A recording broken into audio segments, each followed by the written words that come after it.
Assalamualaikum warahmatullahi wabarakatuh. Wahai penyinta leadership wisdom, sebelum masuk kepada materi pada hari ini, saya ingin menyampaikan dua hal. Pertama, bahwa kita sekarang sudah dibukakan satu kanal khusus Saiful Hamdi Naumin di YouTube, walaupun itu masih di lingkungan Kubik Leadership. Yang kedua, ada beberapa penyinta leadership wisdom mengatakan, lah buat kami-kami yang sudah pensiun, yang sudah tidak pegang jabatan formal lagi, tolong siapkan materinya. Bisa saja, tapi ingin saya sampaikan, wahai pemirsa, bahwa ini bukan disiapkan materi leadership wisdom kepada orang yang punya jabatan di kantor, kepada orang yang punya posisi pemimpin di satu instansi. No, setiap manusia adalah pemimpin yang pada waktunya akan dituntut kepemimpinannya. Apakah Anda di kantor, apakah di lembaga-lembaga sosial, apakah di lembaga keagamaan, atau di keluarga Anda, buat anak cucu Anda, atau at least edarkan kepada anak keponakan Anda yang masih punya potensi mengembangkannya di kantornya. Oke, para pemirsa, pada kesempatan ini kita akan bicarakan bahwa sebagai pemimpin, sering sekali kita diminta untuk berbicara di depan khalayak, di depan orang ramai, atau bahkan di depan publik. Bisa jadi dengan persiapan, bisa jadi tiba-tiba. Tapi usahakan jangan tampil tanpa persiapan. Saya ulang, jangan tampil tanpa persiapan.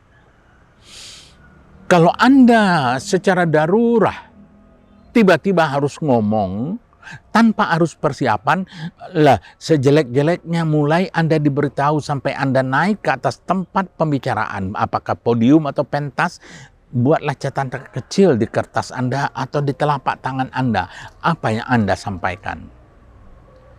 Jangan out of context. Acaranya apa, diharapkan dari Anda apa, sasaran akhir yang tidak dicapai apa. Banyak sekali kita melihat orang yang tampil tanpa persiapan khusus. Begitu dia bicara, sebenarnya diminta bicara sebagai ahli kesehatan hewan. Bicara dalam seminar tentang gajah. Tapi dia juga ahli di bidang ular.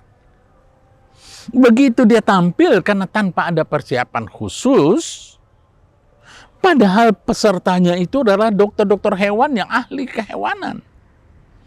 Awalnya dia masih tahu bicara gajah, binatang yang serba besar, tenaganya besar, kupingnya besar, hidungnya besar, tenaganya besar.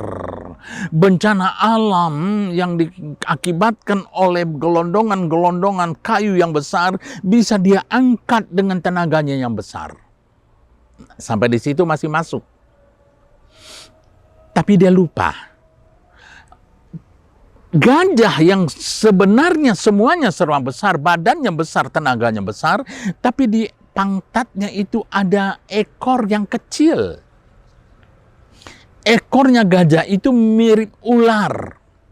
Ular hidup di darat, hidup di laut, hidup di air, hidup di sampah. Ular ada yang berbisa, ada yang tidak berbisa.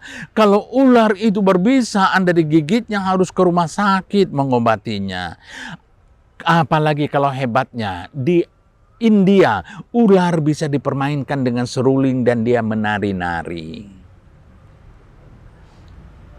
Kalau sebagai pemimpin Anda tiba-tiba diminta bicara di depan khalayak tanpa satu persiapan, maka bisa jadi Anda bermaksud menyampaikan gajah, tapi yang diterima orang adalah ular.